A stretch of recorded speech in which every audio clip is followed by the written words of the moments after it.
Okay, CinemaSins. E.T. now? Why not Jaws while you're at it? Oh, wait. It's not like this puddle will be very hard to avoid, especially once the first person goes through. Dude couldn't have looked back and said, Jim, Steve, watch out for the puddle. Nothing like some bright headlights and keys jangling to make the thing you're hunting for unaware you're approaching. E.T.'s race is a dick to E.T. Also, did these aliens discover interstellar travel but not radio communications? And aren't they telepathic or empathic anyway? Gotta say, it makes for a great wordless opening to your movie, but where are the communication tools of this advanced alien race? Don't worry, E.T., we'll be back later when the danger is just as bad as it is now, only you'll have had a satisfying 2-hour adventure by then, so it'll be cool to come back at that time. Also, why are they leaving him? If the spaceship can take off that fast, then why not wait a few more seconds? I mean, damn. 5. Oh, great. So you got an arrow right in your chest. Like most great D&D sessions, this one requires plenty of soda, snacks, air freshener, and raid. Papa Umam. Okay, Is this asshole requesting a radio station to play the Oak Ridge Boys' Elvira?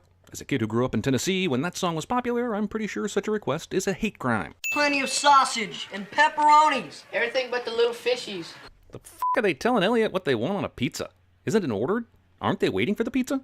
Isn't that why the one dude said, How about someone fell over the pizza man? Where's that pizza man? these kids even order pizzas like assholes. Like, one pizza, and you're pulling an all-night D&D game? You deserve all the radio stations playing Elvira on repeat from this point forward. The Dungeon Master says so. The 80s, when it was perfectly okay to give your friend's mom's ass a wet willy. If you're an ET that is hiding, why would you throw the ball back? Furthermore, why would you hide in this shed with all its lights on? Coyotes come back again, Mom. No kidding. Peter Coyote is probably lurking around the corner as we speak. In fact, he's lurking while you're watching this video. He's right behind you. A pizza? Who said you guys could order a pizza, huh? If it was such a big deal that these kids ordered a pizza, how did they think they were going to get away with it? And why are they leaving that pizza outside? Sure, some cheese got stuck to the box, but it's still pizza. Why didn't E.T. run before Elliot found him? He ran last time flashlights were near him. Why would this be any different? This works. Also, how does Elliot know where to start putting the candy out? Why didn't he just go through the gate that E.T. clearly went through the night before and up into the forest that way? Not sure if E.T. is around here, but some of those coyotes Michael mentioned in the previous scene might want to come out of the dark for some snacks. E.T. lets Elliot know he wants M&Ms instead of this bullshit. Less than a minute ago, E.T. made it pretty clear by approaching Elliot he was willing to hang.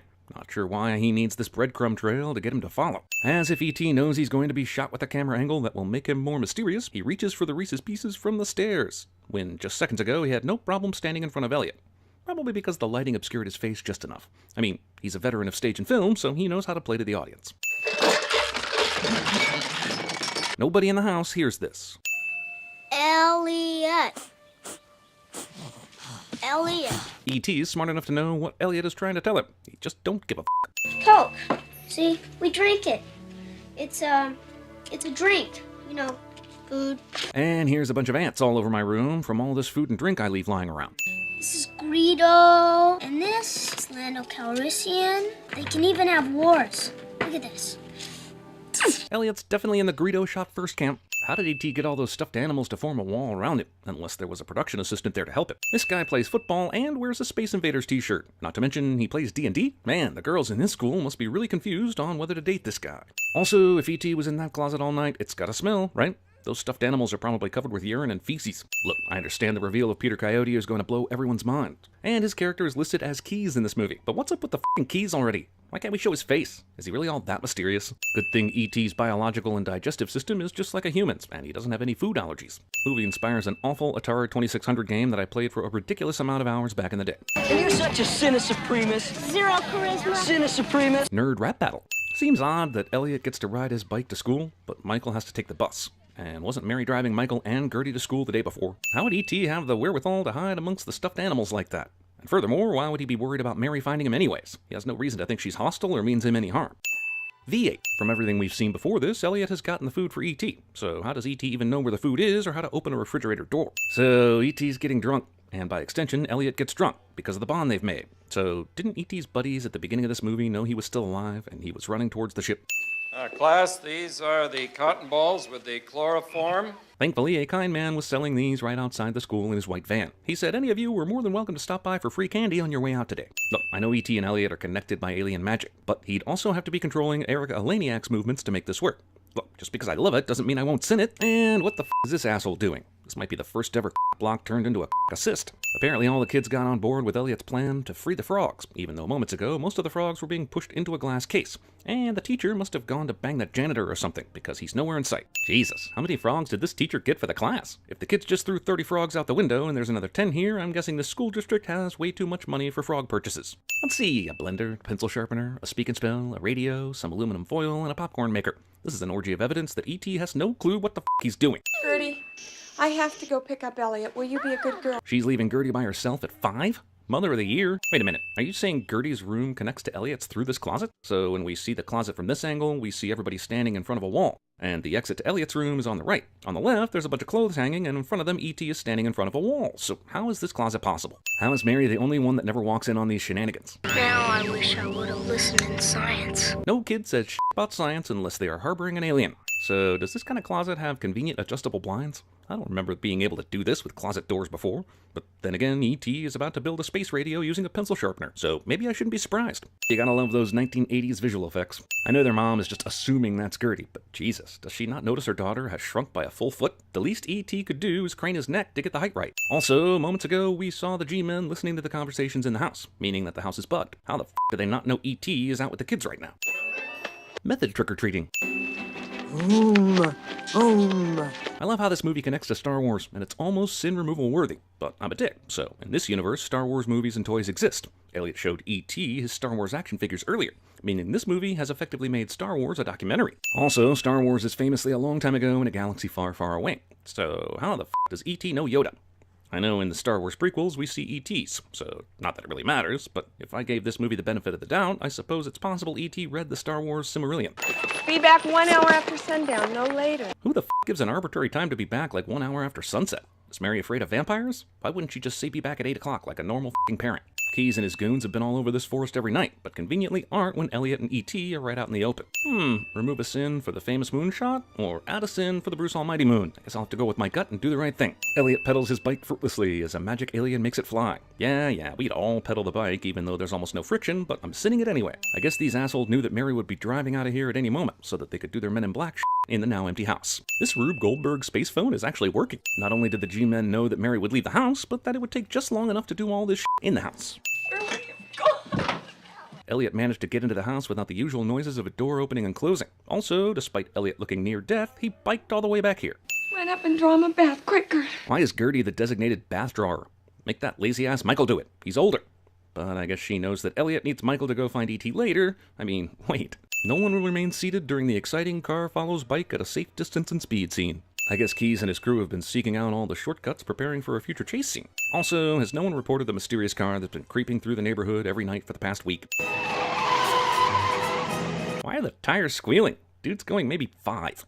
I'm assuming there's a rational explanation for how Michael piles a near-dead E.T. in the basket of his bicycle. He and Elliot needed each other's help putting him in the basket earlier, but sure, this kid can lift him off the ground, carry him up a hill, and put him neatly in the basket all by himself. Took these assholes long enough. Nothing to see here, folks, just trying to get some exercise in. Thus begins a full 15 minutes of E.T. dying. Seriously, these look like astronaut suits and not hazmat suits, right? Must have been the costume designer's day off, and Spielberg just said, F it, close enough. Why do they have to push the quarantine tube down the road?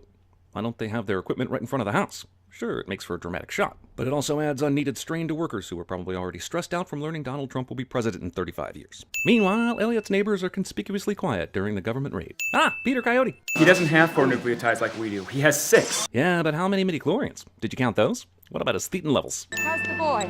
He's converting back to normal sinus rhythm. They're separating. They yada the out of that plot point. This is a beautiful shot and a sad scene, but Spielberg, he knew exactly what he was doing. I love you.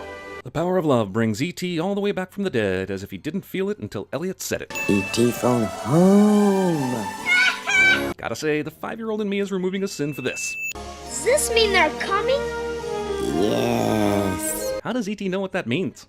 Man, if you knew what that meant, why don't you say something more than E.T. phone home? The fact that Elliot is in any way allowed to walk through this tube and approach the supposedly dead alien coffin. So, did Michael manage to get the keys to this van somehow? Or did the G-men leave the keys in the ignition?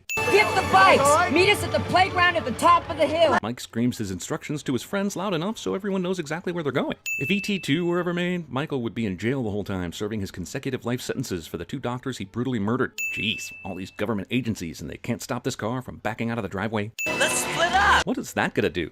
they're going to chase after the bike that has the ET-shaped lump in the basket, right? I mean, what did that do?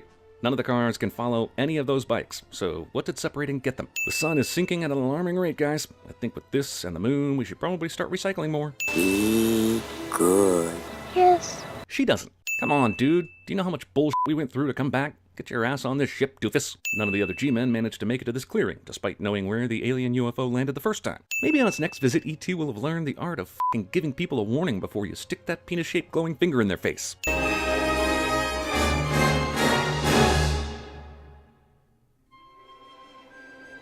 Ah, shucks. I can't hate anything about this movie. I mean, come on. The John Williams score, E.T. gets to go home, we all learn a valuable lesson about alien pets. I gotta remove a sin, or else the sin counter's gonna break and magically get revived again.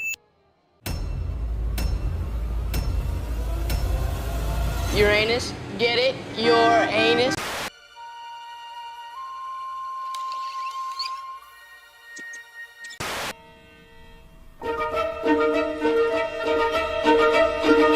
The fish eat the fish food, and the shark eats the fish. Cage goes in the water. You go in the water. Shark's in the water. Our shark.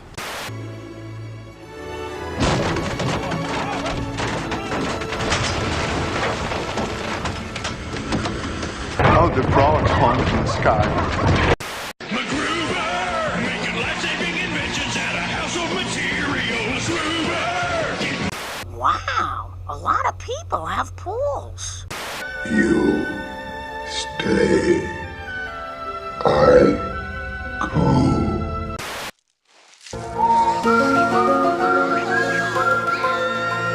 That's no moon. It's a space station. I am Catwoman. Hear me roar. I know now why you cry.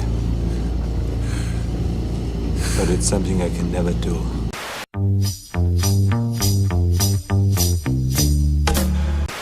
I just wanted to say goodbye. I think I'll miss you most of all.